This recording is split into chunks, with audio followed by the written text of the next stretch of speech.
Magandang umaga sa ating lahat.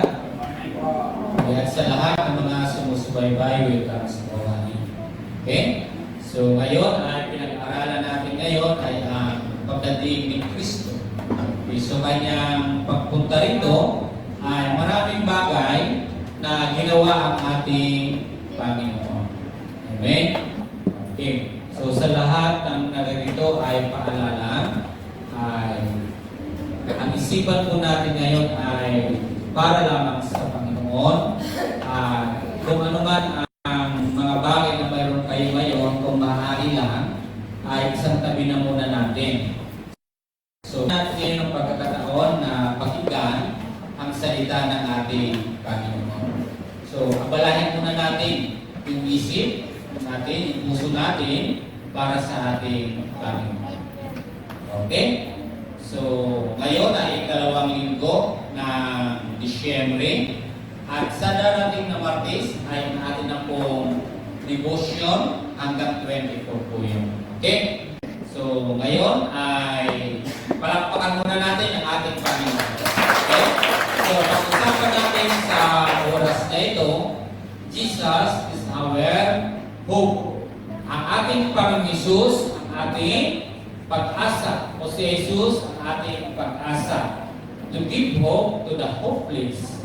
So ang Panginoon, nais po niya dito kung bakit natin ito pinatalakay upang bigyan ng pag-asa ang mawalang pag-asa. So isang magandang bagay na pag-aralan ang talatang ito sapagkat yung ating Panginoon ay naparito para bigyan ng pag-asa yung mga walang pag-asa. Kaya ang sinong mga tao ngayon na walang pag-asa, ang pag-asa lamang po natin ay ang ating Panginoon. Amen po? Sige. So dahil po dyan, ang bawat isa ay ating pong inaanyayahan na tumayo. At yung ating verse po dito ay chapter 5 po ito ng Mark, 25 to 34. But kung maaari lang po, ay itaas lang po natin kasi dalawang bagay po ito na ating pag-aralan. Basahin na lang natin ng buo. Mula po riyan sa chapter 5, 21 hanggang 43. So, likely yan naman po yan. So, aking pong inaanyayahan na magpabukas at kung maaari lang po dyan sa ating screen ay ating pong ilagay doon naman sa mga kapatid po natin yung kapagdala ng Biblia.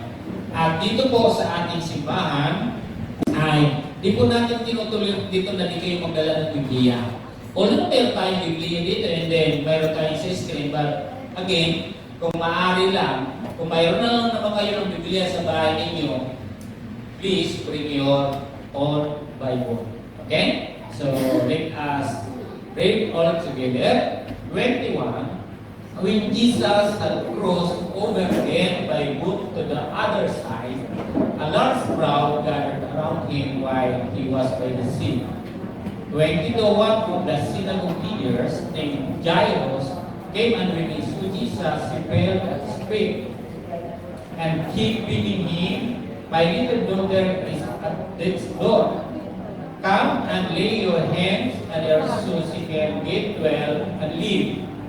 So Jesus went with him, and a large crowd was following and praising against him. A woman suffering from bleeding for 12 years had endured much under medical course. She had spent everything she had and was not helped at all. On the contrary, she became worse. Having heard about Jesus, she came behind him in the crowd and touched his robe. For he said, "If I can just touch his robes, I'll be made well." Instantly her flow of blood ceased, and she sensed in her body that she was cured of her afflictions. And once Jesus realized in himself that power had gone out from him, he turned around in the crowd and said, "Who touched my robes?" His disciples said to him, "You see the crowd pressing against you, and you say, 'Who touched me?'" So he was looking around to see who had done this. 33. Then the woman, knowing that had happened to her, came with fear and trembling, fell down before him, and told him the whole truth. 34, daughter, he said to him, "Your faith has made you well. Go in peace and be free from your afflictions." When he was still speaking, people came from the synagogue leader's house and said, "Your daughter is dead. My brother doesn't care anymore." But when Jesus overheard what was said, he told the synagogue leader, "Don't be afraid, only believe."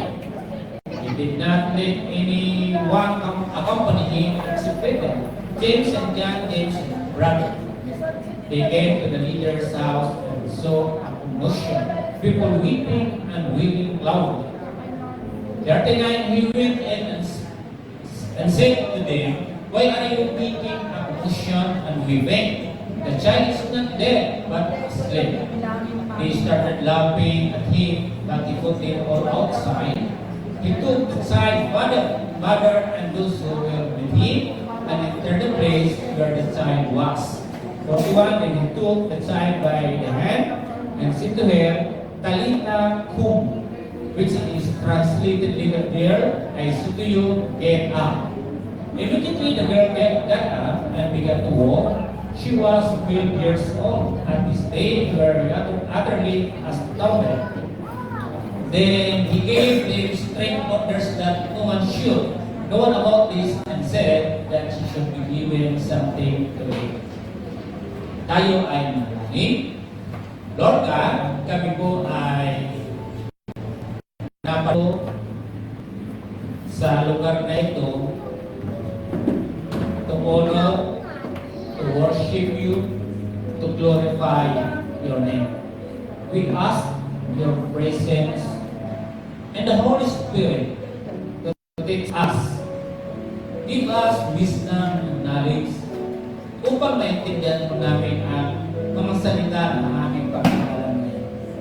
Lord God, maraming bagay ngayon yung umaabala sa buhay namin lahat. Especially, Panginoon God, itong buwang ito. But Lord, kailangan po namin ang Diyos na magkaroon na pagkukuntong sa lahat ng bagay. Na huwag kami o Diyos mahindayog sa mga bagay na ito. Bago sa Lord, magkaroon kami ng focus. Focus na kung saan ay nagbibigay Panginoon God ng halaga sa mga salita mo. And today, of course, in this moment, Lord Jesus, I pray, Panginoon, na naway ng bawat isa ay mapagpalad kami, Panginoon.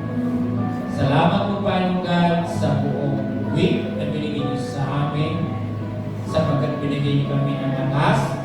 And now, Lord, narito kami ngayon. We are ready na pakinggan ang salita ninyo, Panginoon. Salamat po na marami sa tayong pangalan ni Jesus. Ang lahat ng sabi ng Amen. Okay. So, sige. Ang sabi ko po sa inyo kanina ay Jesus is our hope. So, ang ating Jesus ay ang ating pag-asa. Ano po?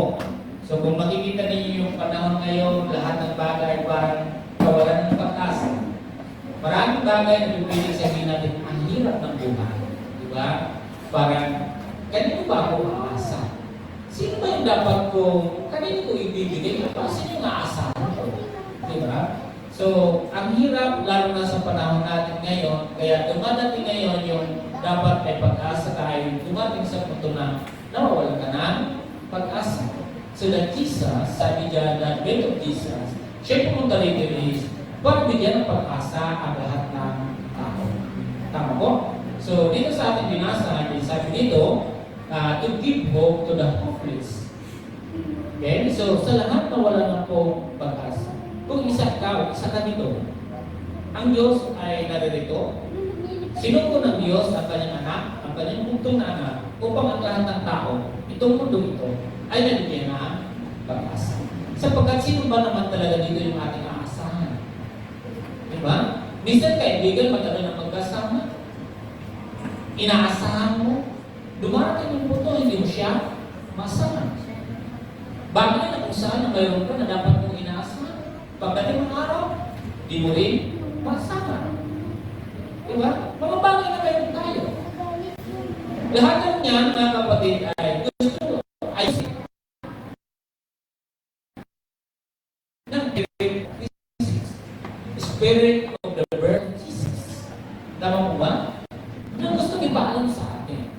Kaya nga, huwag tayong maging aligaga sa ganitong panahon. Kinakailangan lahat tayo ay isip natin ay dapat hindi komosyon. Relax dapat yung isip natin. Tama po ba? Kasi sa mga nakikita natin, parang nagkukomosyon tayo lahat. Aligaga tayo lahat. Hindi natin alam kung ano yung mga pinagawa. Parang sumasabay tayo sa mga ganang mga bagay. But the message na binibigay sa atin ngayon ng Panginoon ay magkaroon tayo ng sinisyong buhay. Okay? Pagpinyo natin ano ba yung sinasabi ng Bagong Jesus na pag-asa. Okay, so dalawang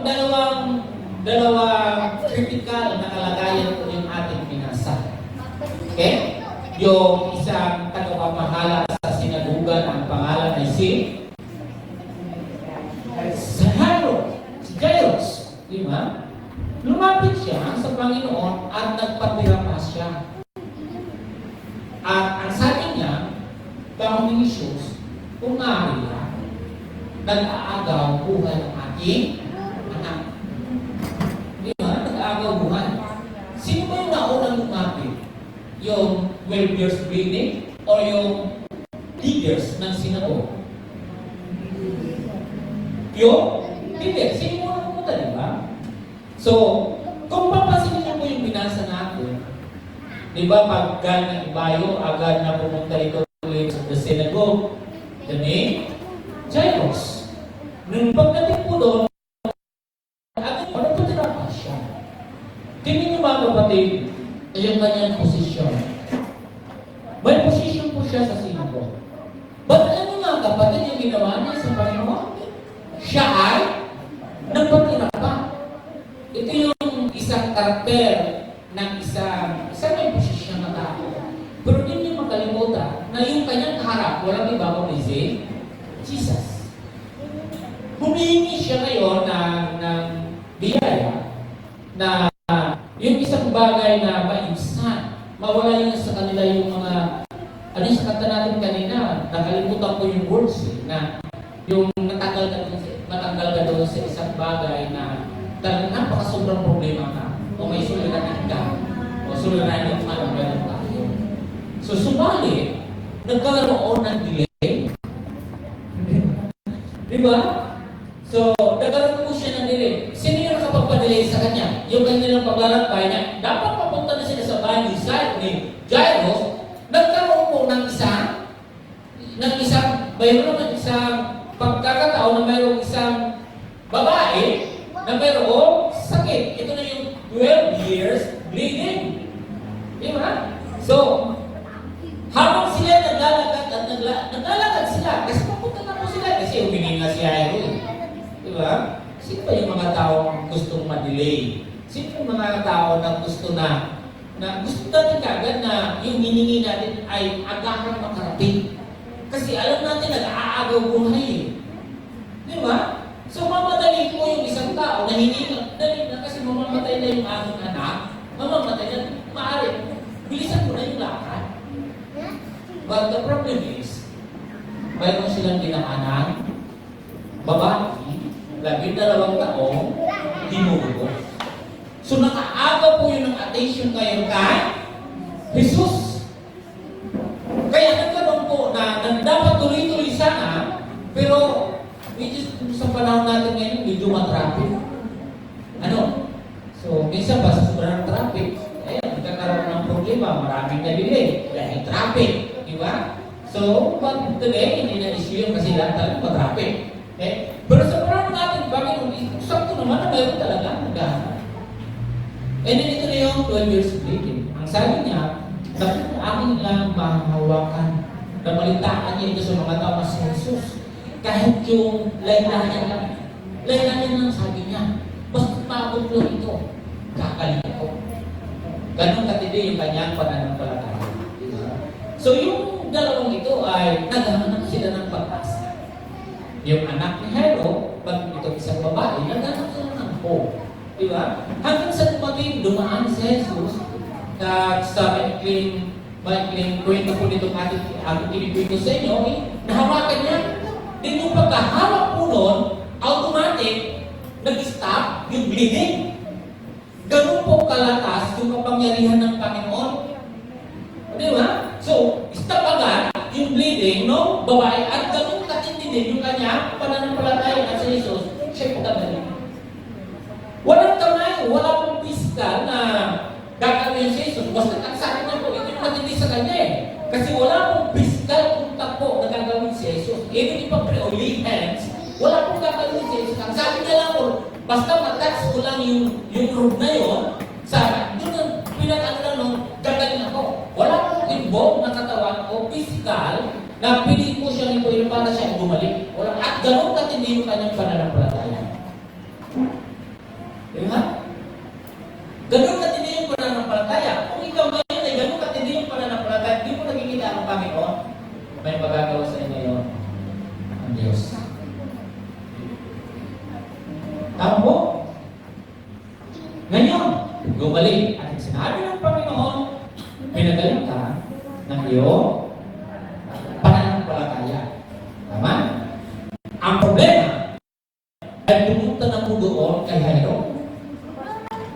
Ito yung sinabi natin. Sabi ko kanina, may pumunta si Jairo Jesus at kung maaari lang bilisan. Dali na po kasi mamamatay na, nag-aagaw buhay. Pag nag-aagaw buhay po, nag-iingalo na po yun. Hining naghahabol na po siya ang hinina. Nagkaroon pa na, nabili po siya. Okay? Pero lang yun yung pagkakatanda. Walang delay sa Panginoon. Kung ano yung hiningi mo sa Kanya, ibibigay yun ng Diyos. Ano pa yung mga pangyayari, ibibigay yun ng Panginoon. At pumunta kay Jairo, at ang sabi, patay na ang yung bata. Mahirap yun. Ano sa palagay niyo yung isipin ni Jairo ngayon? Childs. Panginoon, di sana, kung wala sana yung babae, bumalik, tagal-tagal yung bakasyon. Ang dami na yung mga isip yung tao na gano'n. Yung hope, nagkakaroon po siya ng out of focus. Kasi binibigyan natin para sa inyong mga bagay na gano'n. Na dapat natin bigyan kayo ng pay attention doon kay Jesus. Nang babalik tayo sa mga bawat issue. Yung hope dapat hindi tayo, dapat ano yung hope natin, whatever situation. Diba? Kahit ano po yung nangyayari, dapat yung hope ay ano pa rin po siya. Hindi dapat siya nawala. Kaya naman sa ganito mga sitwasyon mga kapatid, nagkakaroon po ng hangang. Nagkakaroon po ng hindrances. Diba? Mayroong nagiging sagabal sa ating mga hope. Diba? Ito yung nagiging problem. Pero anong sinabi po ng ating Prime Minister kaya huwag ka mababa. Diba? Walang delay. Walang delay. Kung ano yung hiningi mo sa akin, ibibigay ko sa iyo. Diba? Pero nagsabi, patay na, huwag mo nang abalahin ang buho. Tama mo yung sulat na binagin ko po? Huwag mo nang abalahin ang buho. Huwag mo nang abalahin kasi patay na. Anong sabi ni Jesus? Huwag kang mabagama. Manalig. Huwag kang mabagabag. Ang dami na yung mga tao ang bagabag. Mayroong pag-asang buhay na binigay sa atin, pero maraming mga tao ngayon ang bagabag. Itong binasa natin, isang banda lang po ito. Yung may karamdaman. Pero hindi lang po doon natatapos yung kapangyarihan ng Panginoon sa may mga karamdaman. Kundi sa marami pang mga bagay. Nabiling pagdaanan ng mga tao na kaanumang suliranin, anumang problema, ang ating pag-asa ay si Jesus. Kaya mo siya pumunta dito para magkabit tayo o bigyan ka ng pag-asa.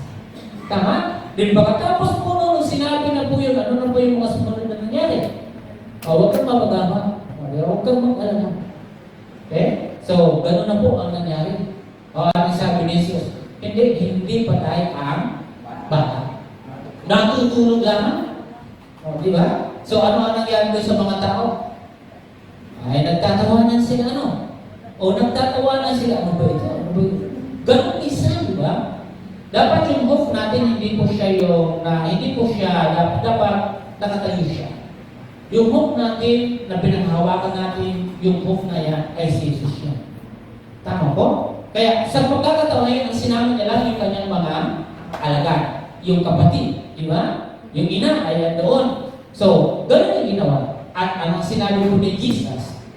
Anong sinabi po doon sa Tagalog, sabi, talita kumi, na ibig sabihin ini, sinasabi ko sa iyo, bumang ka. And then ano nangyari? Nang sinabi po ng Panginoon, bumangon ang bata. At doon nag-umpisa na lahat ng ay, anong nangyari? Namangha.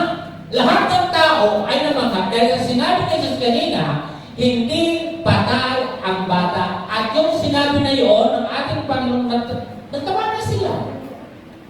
Pero kahuli-hulihan, ano ang kapalit ng kanilang pagkatawa? Namangha. Ay, ibang klase pala ito. So, marami mga tao ngayon na taga-masid, papakusga, diba? Sa lahat ng ginagawa. So, sana huwag maging tayo maging gano'n.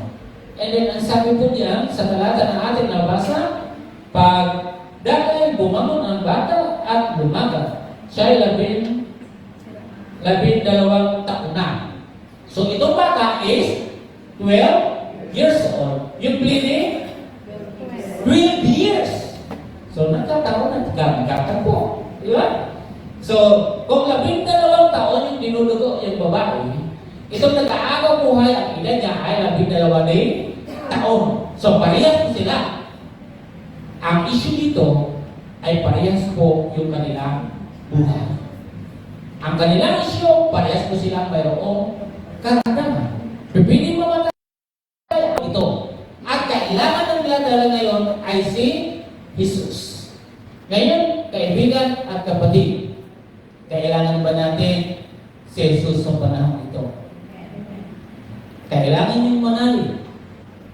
Nakatulad nito, hindi po kailanman nilihans ni Jesus yung bleeding, yung babae, yung woman na yun, ay wala po. Kundi nag-desisyon yung babae na mahawakan lamang niya yung dulo.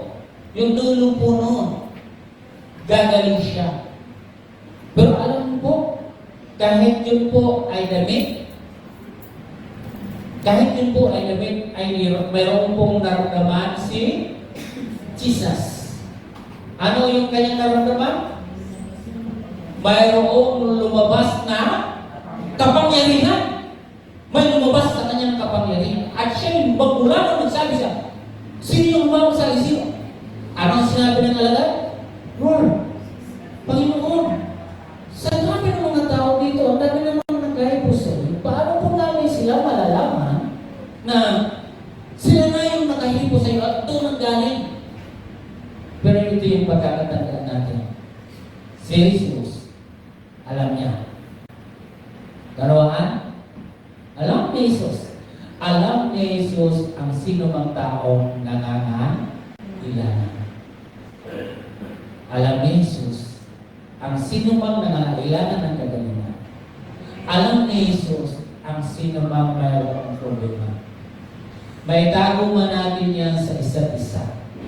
Higit na nalalaman ng Diyos kung ano ang iyong saloobin sa panahon ngayon. At kung ano man yun, handa ang Diyos na ikaw ay lumalim. Handa ang Diyos na ikaw ay makalaya sa mga bagay na nangingilam mo ngayong problema. Pwede ba natin parang yeah? So, ito yung buhay ng isang Kristiyano kung bakit naparito ang Panginoon para sa atin. Is para bigyan ka ng pag-asa. Wala na pong pag-asa yung babae. Wala na rin pong pag-asa yung bata na anak ng Diyos. Kung wala sa Jesus, wala na. Kung wala sa Jesus dun sa isang babae minulugot, wala na rin. Tapos ang buhay. But, pasalamat sa Panginoon Jesus. Sapagkat doon yung Panginoon Jesus para bigyan ka ulit ng pagkakataon. Bigyan ng pag-asa sa iyong nararanasan. Tama ho? So, yan kapatid, bawat isa sa atin ngayon ay lagi natin patapatandaan na ano man yung sitwasyon mo at sitwasyon ko, kung nauna ka bang bigyan ng Panginoon, huwag kang mag-aalala darating ang Panginoon sa iyo. Bakit siya nauna? Di ba? Ang Diyos hindi marunong makalimot. Lagi niyang naalala yung lahat ng mga tumatawag sa Kanya. Alam niya kung kailan niya pupuntahan. Alam niya sakot may magagawa siya. At totoo na mayroon siya ang magagawa. Huwag tayo mag-isip na dinili ng Panginoon yung isang bagay para sa iyo. Ang Diyos ay naririyan. At sabi lang sa atin ng Panginoon, huwag kang mababagawa. Tama? Mayroon bang di maaari sa Diyos? Lahat ng bagay ay may magagawa ang Panginoon. Even in a single seconds, may magagawa ang Panginoon. Yun ay namatay, pero bagay na buhay. Dahil ang Diyos ang ating pag-asa. Okay? So sabi niya, Jesus came as the hope of Israel and as the hope of all. All who know Christ have hope as a sure and steadfast anchor of life. Diba? Sabi po riyan, si Jesus ay dumating bilang pag-asa ng Israel. Subalit dito mga kapatid, at bilang pag-asa ng lahat, hindi lang ng Israel, kundi ng buo sa sanlibutan. Kasi yung laging tumutong kay Israel is bayan mo po yun. Nag-aantay po sila kung sino yung kanilang king, sino yung kanilang hari. So nag-aantay sila ng magbibigay ng pag-asa. Bagay tayo ngayon, ang pag-asa po natin na binigay, walang ibago din ng ating Panginoon, yung kanyang pagdating dito. Ang lahat ng nakakilala kay Kristo ay may pag-asa bilang isang matibay at matatag na angkla ng buhay. Okay? So basahin natin Hebrew 6 verse 19. Basahin natin sa Hebreo chapter 6, we have this hope like a sure and firm anchor of the soul that enters the inner behind the curtain. Diba? Siya po yung angkla. Siya po yung anchor. Diba? Siya yung ating hope. Okay? Siya yung matibay at matatag na ating pag-asa. Siya lamang. Walang iba kundi ang ating Panginoon. Okay? So, puntahan na natin yung apat na bagay na binasa natin kanina. Sana ay maging klaro ito sa iyo yung ulit po natin. Sabi dyan, why do we need to put our hope on Jesus? Bakit kailangan natin umasa kay Jesus? Based sa binasa po natin kanina, yun yung mga kasagutan. Makikita natin din yun, yung mga kasagutan. Makikita natin yung kapahingan ng isang naghihingalo. Ano yung blessing, di ba? Yung kanyang kapahingahan. So, yung pagkabunot ng tinik sa buhay sa kanilang kalagayan na nagkaroon ulit ng sigla yung kanilang mga buhay, binigyan muli ng pagkakataon ng ating Panginoon. Kaya sabi niya, bakit kailangan natin umasa kay Jesus? Sapagkat siya ang dapat natin asahan. Wala na isip pa man. Number 1, because Jesus is our hope, not in what we possess or in our power. Okay, sabi niya, dahil kay Jesus o dahil si Jesus ang ating pag-asa, hindi sa kung ano ang ating tinataglay o sa ating kapangyarihan. Your positions. Ano yung ating mga tinatangkilik? Di ba? Hindi nang magmumula yung ating pag-asa kundi sa ating Panginoon. Kasi sana hindi na nila tinawag sa Jesus.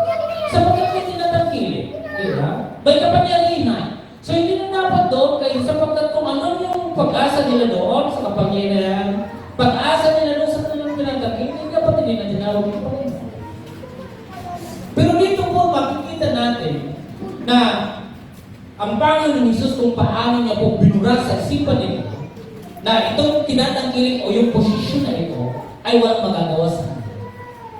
Ang may magagawa sa buhay nila doon sa naghihingalo at doon sa bleeding na yun, walang iba kundi si Jesus. Because Jesus is our hope. Tama po? Bakit nasabi ko po na wala po doon sa kapangyarihan? Wala doon sa tungkulin? Wala po doon sa kung ano yung kanilang tinatangkilik? Kung ano man yung mayon sila? Wala yung pag-asa mo. Lahat po yun ay nawala. Siyempre mga kapatid, naalala niyo po yung nagkaroon ng flood doon sa Cebu? How many years na inipon ng lahat ng tao kung paano nila inayos yung buhay nila.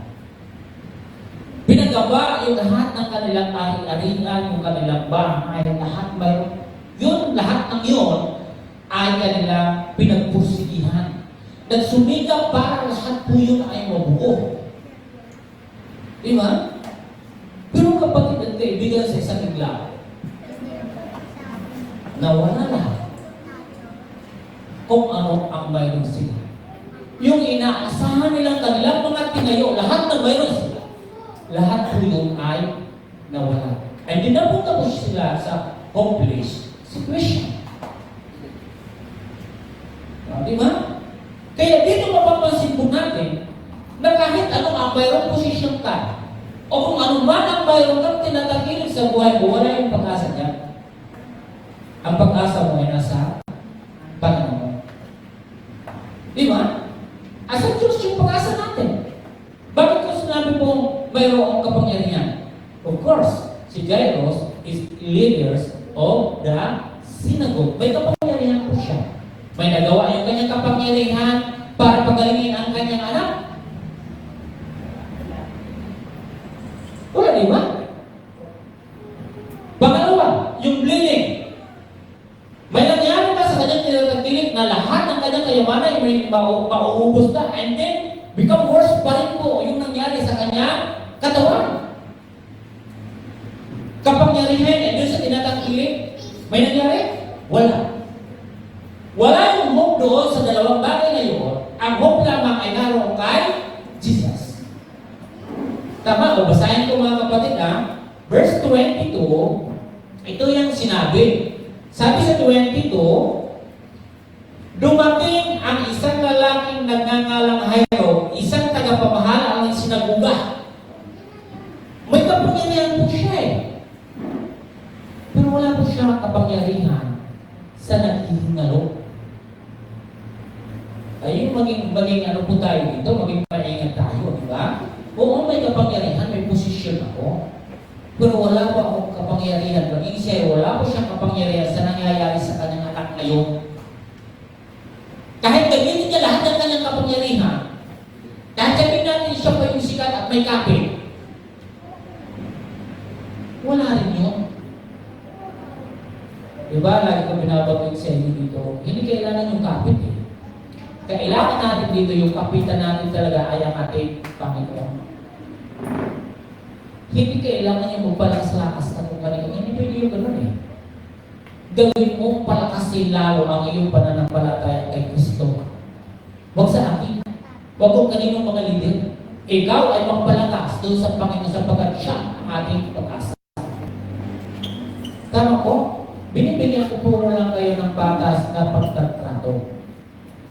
Kasi pag may mga tungkulin, di ba, ang bis ng mga access, di ba?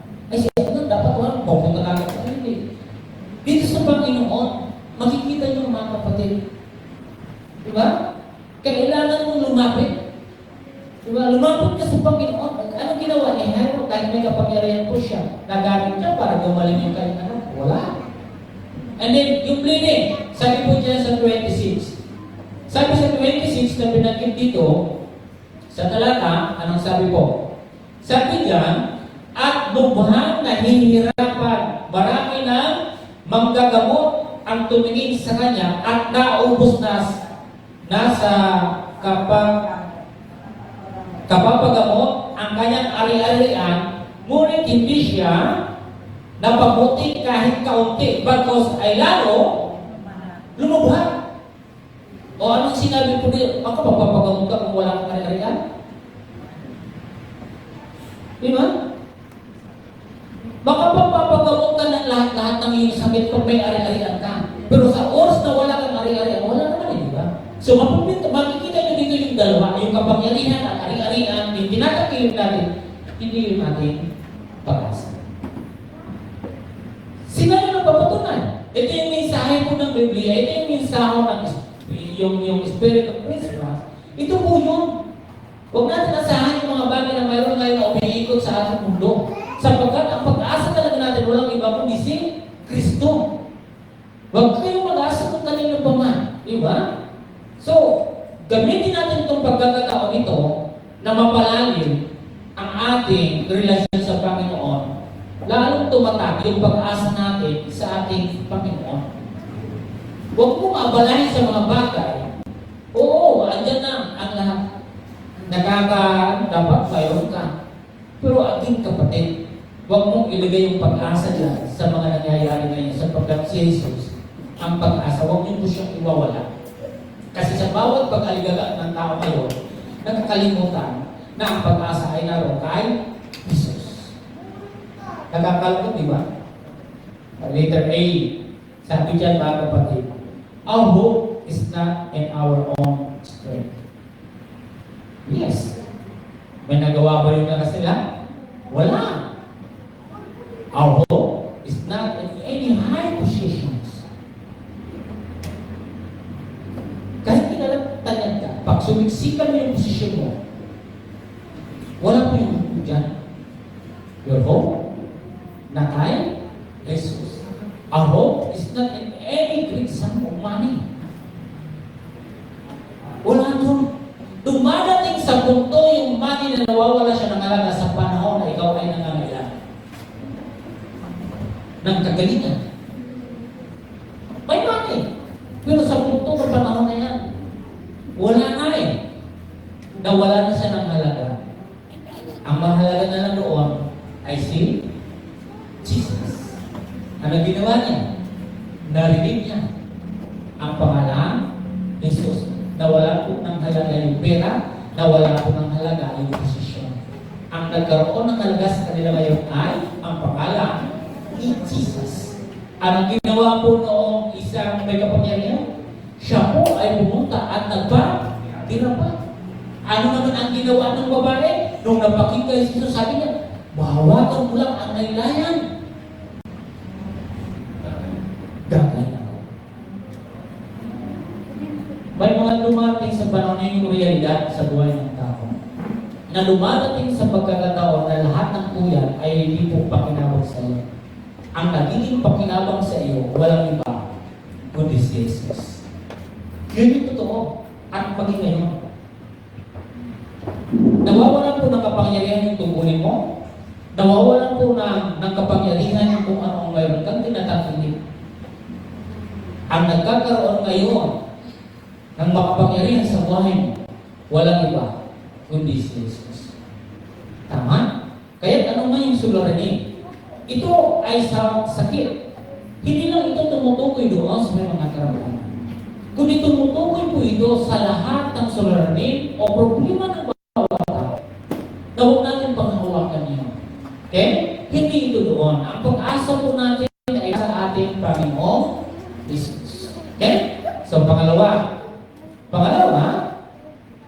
because Jesus is our hope, we must resist resentment. So, kinakailangan dahil sa Jesus, ang ating pag-asa, dapat natin labanan ang sama ng loob. To fight, kailangan po natin tanggalin ang hope. Pag may kasama pong sama ng loob, hindi po siya hope. Hindi po siya hope. Huwag natin samahan ang sama ng loob yung ating mga pag-asa. Sapagkat hindi po siya nakakatulong sa iyo. Magdadabog at magdadabog ka pag ikaw ay mayroong pong sama ng loob. Sa totoo mga kapatid, sabi nga sa mismo natin, di ba? Sasama yung loob na nag-bleeding na ito sapagkat umaasa ako na ang arariyan ko na kayo magagamot sa akin ay dapat ako ay gumaling. Umaasa siya dun eh, pero ano nangyari po? Lalo pa, naging malubha ang kanyang sitwasyon. Si Jairo, huwag natin sasamahan ang sama ng loob. Kapag may hope, tanggalin yung sama ng loob. Kasi sa oras na ba ikaw ay mayroong sama ng loob, mawawala yung focus mo. Imbis na ikaw ay makapagpuon sa Panginoon, mawawala siya. Pupunuin ng sama ng loob yung puso mo. Anong sinabi po ng tao? Patay na, huwag mo nang abalayan yung buhok. Nakatulong ba yung tao? Hindi na nakatulong. Nagbigay pa ng hina na kay Jairo. Anong sinabi ng Panginoong Jesus? Huwag kang mapagkakal. O sino yung nagbibigay sa kanya mo? Di ba yung pinakalma si Jairo? O yung babae, kumalma din siya. na dapat sisihin niya dapat yung mga nagabot sa bakit umaasa ako na ang kararihan ko. Ibayad ko sa inyo na dapat ako gumaling. Pwede ko pong sisihin yun. At sasama yung loob niya sapagkat sila ay mga eksperto na manggagamot, kaya nga ako nagpagamot sa inyo. Ang pag-asa, huwag niyong sasamahan ng sama ng loob. Sa oras dapat na samahan mo kuya ng sama ng loob, katulog sa inyo. Hinanakit, hindi yan makakatulong sa iyo. Yung pag-asa na hinanakit mo, hindi makakatulong sa iyo. Pero tingnan mo yung ginawa ng babae, ginawa ng lalaki na siya, hindi nawala yung kanilang pag-asa. Nakilig sila. Di ba? Kasi kung nagdoon sila doon para gantihan yung nagamot sa kanila sapagkat hindi naman talaga sila bumalik, doon sana sila nakapokus. Maging babae, hindi makapakinig kay Jesus. Sapagkat ang kanyang pakikinggan, yung kanyang nararamdaman doon sa doktor. Okay, sabi dito sa ating pangalawa, because Jesus our hope, we must resist. Diba? So we must resist resentment. So kinakailangan sa atin ay dahil si Jesus ang ating pag-asa, dapat natin labanan ang sama ng loob. Oo, nakakasama ng loob. Ito yung sinabi ko sa inyo yung dito mga kapatid tungkol sa Cebu. Nakakasama ng loob, di ba? How many years na tinayo, pinaghirapan, nag-abroad, o saan na siya nang galing? Sa isang bigla? Sa isang minuto? Mahirap kung patayo ng bahay o almost 1 year. Sisirain ng ilang minuto lamang. Yung lahat ng yun, wala na siya. So, bilis. Palagay mo, walang sasama ng loob. Maraming sasama ng loob. Pero kung ang pag-asa mo sa Panginoon, tanggalin po natin yung mga hinanakit. Dahil pumunta dito ang Panginoon para bigyan ka ng pag-asa. Kasama po dito yung pagtanggal ng sama ng loob. Di ba? Kung ikaw may barong hinahawakang pag-asa sa Diyos, munting pag-asa sa Panginoon, tanggalin mo kapatid yung sa Panginoon. Okay? Under this mga kapatid, sabi dyan, in times of despair, trust in God. Okay. Ibalin mo na lang doon. Pagtiwala. Huwag mo nang ibalin mo sa doktor. Huwag mo nang ibalin doon nagsabi, ay patay na at nagtawa pa. Pinatawanan pa si Jesus. Of course, napasok niyo ni Jairus. Di ba? So sabi po rin, in times of despair, trust in God. Sa panahon na kawalan ng pag-asa, magtiwala sa Diyos. So isa dito yung ating nakikita na dahil wala na. Sa kabila ng lahat na yung kawalan ng pag-asa, ano ang ginawa ng babae? Kung pagtutuunan ko pa itong pansin ng sama ng loob, mawawalan ako ng panahon na mag-isip kay Jesus. Diba? So kinakailangan si Jesus yung mapunta sa akin. So sa panahon ng kawalan na yan ng pag-asa, ang gawin ko na lang, pagtiwala na lang ako kay Jesus. Sapagkat si Jesus ang aking pag-asa. Wala na doon sa doktor, wala na sa mga gamot, wala na doon sa mga tao na nagsabi na ganito, patay na, kundi ang kanyang pag-asa ngayon ay nasa Panginoon. Magtiwala kayo mga kapatid. Sa bandang huli, sa ginagawa po natin dito, ang Diyos lagi yung sasagot nito. Amen po? Tulad po nito. Kung ginawa niya ito, until today, hindi po nagbabago, hindi nagmamahal ang kapangyarihan ng Panginoon. Okay? Pangalawa, in times of despair, hold on to God's promises. Huwag niyong kalimutan. May pangako ang Panginoon sa lahat sa atin. Hindi lang siya pumunta, hindi lang siya dumating dito para sa sila. Dumating siya para sa lahat. Tama po, kasama tayo doon. Pag sinabi pong lahat, kasama ako, kasama kayo. Tama po? So sabi niya na ating tinitingnan sa panahon ng kawalan ng pag-asa, panghawakan ang pangako ng Diyos. Yung Zihiro, huwag kang mangamba, huwag kang mapagaba. Alam ni Jairo na ang Diyos ay may pangako, may pag-asa. Alam ng villagers pleading na may pangako si Jesus. Kagaling natin. dahil makapangyari yan. Ganun ang pangako na dapat natin is hawakan. Pero kung hindi mo tinatanggal yung sama ng loob sa buhay mo, hindi mo maisip na mayroong pangako ako sa iyo. Kasi puno ka ng hinanakit. Sa pagharap ng Spirit of Christmas, wala na yun. Para makamit, yung pag-asa na yung hinihingi sa Diyos. Okay? And then, sabi dito, number 3, in times of despair, let go of bad feelings. Feelings. Di ba? Sabi niya, sa mga oras ng kawalan ng pag-asa, bitawan ang masamang damdamin. Do you have this attitude? Ano yung pakiramdam nyo ngayon? Tanggalin po natin yung mga masasama. Bad feelings. Diba? Tanggalin natin yun. So, as a Christian, hindi dapat tayo nagagalit ng katulad.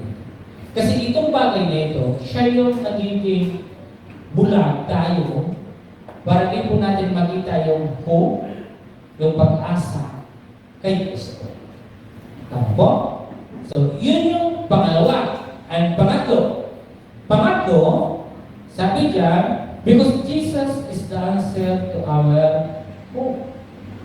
So, kay Jairo, and then kay Williams bleeding, dito, wala dito yung sagot. Wala. Wala dito sa mga gamot. Wala sa aking tungkulin. Wala sa aking arianan. Wala dito yung sagot. Ang sagot na kanilang naisip sa kanilang sitwasyon. At maging sa panahon mo ngayon, wala dyan, wala kung kaninong po yung mga sagot. Ang sagot ay kay Jesus. Kaya kung kayo man ngayon ay dapat-dapat, ang Diyos naririyan, handang tumugon, tawagan at lapitan. Ano man yung kondisyon niyo ngayon, siguraduhin niyo ang pananampalataya ay nariyan sa puso. Ang Diyos ay magbibigay at sasagot sa atin. Hindi niya tayo pababayaan. Amen? So sabi diyan, because Jesus is the answer to our hope. Siya lamang. Dahil si Jesus ang sagot sa ating pag-asa. Verse 28 and 29, hindi ko binasa yung verse kanina, pero ano lang naman din po yun. So dito na lang tayo sa 28-29. Sabi sa 28-29, ang sabi niya dito, sapagkat sinabi niya sa sarili, mahipo. O, di ba? Sabi niya dito na, asa na? Mahipo ko lang ang kanyang damit ay gagaling na ako. Biglang tumigil ang kanyang pagdugo at naramdaman niya magaling na siya. Wala nang ibang sagot. Sino yung sagot? Si Jesus. Di ba? Si Jesus yung sagot. May mga bagay na natutuon na tayo sa mga bagay na gano'n. Pero yung iisa lang talagang tutugon, wala iba kundi si Kristo. Tama? And then sabi naman niya sa 41-42, ito ang sinabi. Hinawakan niya ito sa kamay at sinabi, talita kumi. Nang ibig sabihin ini, sinasabi ko sa iyo, magbangon ka. Pagdakay, bumangon ang bata at lumakan. Siya ay 12 taon at namangha ang lahat. Walang ibang sagot. Walang sino mang makapagbabalik ng hininga sa batang ito, kundi si Jesus. Tama po? Kung ikaw ay kinakapos sa hininga, kinakapos sa iyong buhay, kinakailangan mo lamang si Jesus sapagkat siya ang sasagot sa iyo. Kapos ka sa hininga, kapos ka sa lahat ng bagay. Diba? Walang-wala ka sa lahat. Pero ang Diyos ang sasagot sa lahat na wala ka. Tama po? Kasi hindi naman kaya. Kung tungkulin naman, ginamit naman din niya yun, pero hindi naman wala nangyari. Yung karamihan na mayroon, yung isang babae, ginamit naman din yun. Wala yung kasagutan. Lalo hindi naging maganda yung kanyang sitwasyon. Pero nung isip nilang dalawa. Sa panahon na pumasok si Jesus sa puso nilang dalawa, doon lang nag-umpisa. Doon nagkaroon ng pag-asa ang dalawang ito. At doon nila nagtanto na si Jesus lamang ang sasagot ng kanilang problema. Si Jesus lamang ang tutugon. Si Jesus lamang ang kasagutan ng kanilang suliranin. At wala nang iba. Si Jesus lamang. Hindi posisyon, hindi yung sagot. Hindi yung ari-ari lang ang sagot. Ang sagot ng problema natin, walang iba, kundi si Jesus. Siya yung tutugon. Okay? So, panghuli at ang ating pang-apat. Because Jesus is our living hope. Hanggang ngayon, siya po ang buhay na ating pag-asa. Hindi ito natapos doon, kaya mayroon tayong pang-apat na binabanggit ko po rito, because Jesus is our living hope. Kasama natin siya. Hanggang ngayon, hindi lang sa panahon ng Jairus, hindi lang sa panahon ng 12 years bleeding na babae, kundi maging ngayon sa kasalukuyan. Siya po yung living hope. Tama? Kaya ikaw at ako ngayon, kung nung panahon na yung ganun yung sitwasyon nila, yung sitwasyon may katulad nyo, buhay ang ating Panginoon. Huwag mong asahan yung sarili mo. Huwag mong asahan yung kayamanan mo. Huwag mong asahan yung kapangyarihan at posisyon mo. Bigyan mo ng pagkakataon sa Jesus na pumasok sa iyong buhay. Doon lang nangyari sa buhay nila yun. Nung marinig si Jesus, at nung pumunta yung mga pag akala niya, ang galing-galing niya, akala niya siya ng gano'n. Wala naman siya magawa sa bata, sa anak niya. Wala naman siya magawa sa kanyang sarili para pahintuin yung kanyang bleeding. Walang iba, yung pahinto, kundi si Jesus. Walang ibang nagbalik ang kanyang hininga doon sa bata na yun, kundi si Jesus. Jesus ang hininga ng ating buhay sapagkat Jesus is our living hope. Tama? Siya yung buhay ng ating pag-asa. So ano yun mga kapatid? Sabi sa 34, sa verse 34, sabi niya dito, sinabi sa Jesus, anak, pinagaling ka ng iyong pananalig sa akin. Umuwi ka at ipanatag mo ang iyong kalooban, lubusan ka ng magaling sa iyong karamdaman. Alam niyo mga kapatid, ang taong may karamdaman, hindi panatag. Lahat ng mayroong suliranin, lahat ng may problema, wala kapanatagan. Para magkaroon ka ng kapanatagan, kay Jesus ka, lumapit, sapagkat siya yung buhay na ating pag-asa. Tama po? And then sabi dyan sa 41:43, hinawakan niya ito at sa kamay at sinabi, tila talita ka kumi, nang ibig sabihin ini, sinasabi ko sa iyo, magbangon ka. Pagkakay, bumangon ang bata at lumakat. Siya ay 12 taon na at ng mga lahat. Nahigpit na pinagbigay ni Jesus na huwag ipalam ito kanina at iniutos niya bigyan ng pagkain ang bata. Of course, nanghihina po yung physically yung bata na kailangan niya ng food. Okay? So, dalawang bagay na mayroon po dito gusto natin bigyan sa pang-apat, the living hope. Because Jesus, our living hope, dalawang bagay na mayroon tayong bibigyan ng pansin. Sabi dito, continue the faith, continue the spiritual hope. Tama po? Ang bata na yon, physically, food talaga yung kailangan niya. Pero hindi ibig sabihin ay hanggang doon lang yung magtatapos. Kundi, dahil sa kanilang pagkagaling, sa kanilang dalawa na yun, dapat magpatuloy sa kanilang pananampalataya. Magpatuloy sa pagkain ng spiritual na pagkain. Katulad, halimbawa, pakikinig, pagbabasa ng salita ng Diyos. Sapagkat maraming mga tao ngayon, gumaling na buhay na magulitin. After nun, naging masaya na sila. Hindi na binalikan si Jesus. Hindi na siya nagpupuri sa Panginoon. Sana, magaling na ako eh. Wala na, hindi na kailangan si Jesus. Umalis na. Wala, hindi na kailangan eh. Pag nagkalaro naman babalik naman ulit. Ganon yung tao. At yun yung realidad ng tao. Pag nakuha na yung kailangan, aalis na. Kapag nakuha na, hindi na aalalahanin si Jesus. Pero sa'yo na no. Hindi dapat.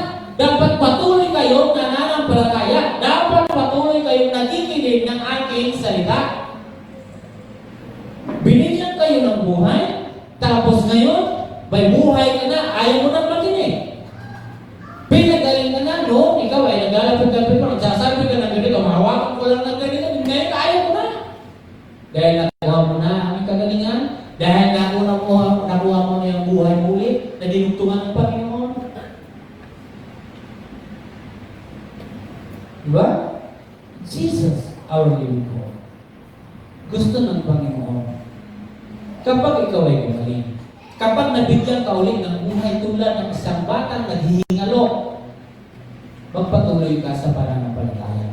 Magpatuloy ka sa pagbabasa at pagkikinig ng salita ng Diyos. Tama po? Dapat ganun, hindi tayo yung tipong mga Kristiyano na nakalilimo, na dapat na natin, inilalagay pa yung buhay natin, pinapatuloy natin yung buhay natin na ang Panginoon ay lalong mapalapit sa atin at tayo mapalapit sa Kanya. Okay? So, yan yung apat na bagay. So, number 1, apat na bagay bago tayo sa ating pagtatapos. Because Jesus is our hope, not in what we possess or in our power. Second, because Jesus is our hope, we must resist resentment. Kaya tandaan niyo po yan. Number 3, because Jesus is the answer to our hope. And then, last, number 4, because Jesus is our living hope. Huwag siya hanggang ngayon. At willing at handa pa siya na ikaw ay kanyang pakinggan. Bigyan ng kagalingan. Kung ikaw ay nanghihingalo sa anumang bagay, ang Diyos ang dudugtong ng paghihingalo mo. Okay? Ang Diyos ang dudugtong ng hininga. Buhay na ikaw ay magkakaroon ng kapanatagan. Kasapagkat lahat ng wala ng pag-asa ay walang kapanatagan. Subalit ang mayroong pag-asa ay mayroong kapanatagan sa piling ng ating Panginoon. Okay, panguli, 2 Corinthians 5:7. Sa panahon, bigay ko po sa inyo itong talata. Sabi dyan, for we walk by faith, not by sight. May mga pagkakataon tulad ni Jairus, tulad ng bleeding. Sabi dyan, this verse is giving us the courage to keep hoping when we feel like giving up. Yung parang gusto mo nang mag-quit. There's no hope. So sabi dyan, giving up. Yung kunting ano na lang, perma na lang ng isang bulate, mag-quit ka na. But itong verse na ito ay isang encouragement to give us courage na magpatuloy sa Panginoon. Diba? Sabi niya, for we walk by faith, not by sight. Kasi kung titignan mo talaga yung sitwasyon, pwedeng i-give up mo na eh. Pwedeng, gusto ko na mag-quit. Gusto ko na umaya. Diba? But this verse, ang pinakamahalagang bagay na ginagawa natin na ngayon, tulad ni Jairus, and then, those of the walk by faith, not by sight. Okay? And the second, mga kapatid, sabi din dito, those who have not confessed Christ as Lord and Savior have no hope. Ang sino mang mga tao hindi ipinapahayag si Kristo bilang Panginoon na tagapagligtas ay wala pa siya pag-asa. Ang kumikilala lamang sa ating Panginoon Jesus ang mayroong pag-asa. And look this verse, 1 Peter chapter 1, verse 3. Sabi po dyan, sa talata na yan, sa 1 Peter chapter 1, verse 3, blessed be the God and the Father of our Lord Jesus Christ, according to His great mercy, He has given us a new birth into a living hope through the resurrection of Jesus Christ from the dead. Diba? Siya ang ating living hope. Diba? Kasi kung hindi po siya nabuhay doon sinasabing resurrection, patay yung ating pag-asa. Tayo pinakakawawa sapagkat umaasa tayo sa patay. Ang patay wala namang ginagawa ng patay na.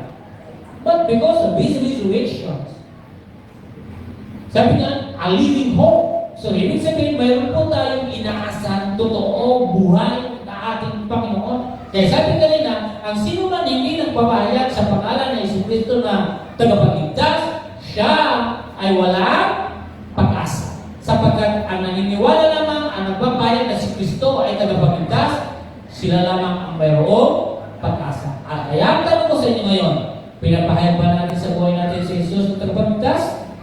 So, ibig sabihin, tayo lahat ngayon ay mayroong pag-asa. Okay? God bless sa bawat isa. Enjoy po natin ang ating buhay. Laging manampalataya sa Panginoon. Ano man yung suliranin, mabigat, napakabigat. Gayahin po natin si Jairus. Gayahin po natin yung isang babae na dinulugo na 12 taon. Manampalataya, walk by faith, not by sight. Tayo po yung lalaki. O Diyos, maraming pong salamat sa iyong salita. Today, Lord, we acknowledge your presence, O God. Thank you very much for that wonderful message, Lord. Salamat sapagkat pinalalakas niyo ang vision aming pananampalataya, our hope. Lord, ikaw lamang, O Diyos, ang aming hope, Panginoon. Ikaw ang aming pag-asa, our living hope. Salamat, Panginoon, sapagkat sa panahon na kami nawawala ng pag-asa, ay tumatawag kami sa inyo, Panginoon.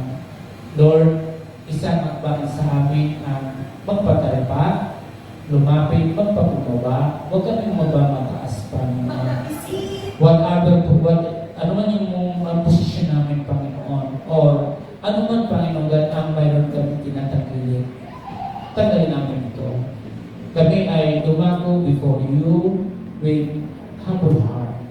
Lord, maraming pong salamat, Diyos. Sa tayong pangalan ni Jesus, ang lahat ay magsabi na, Amen.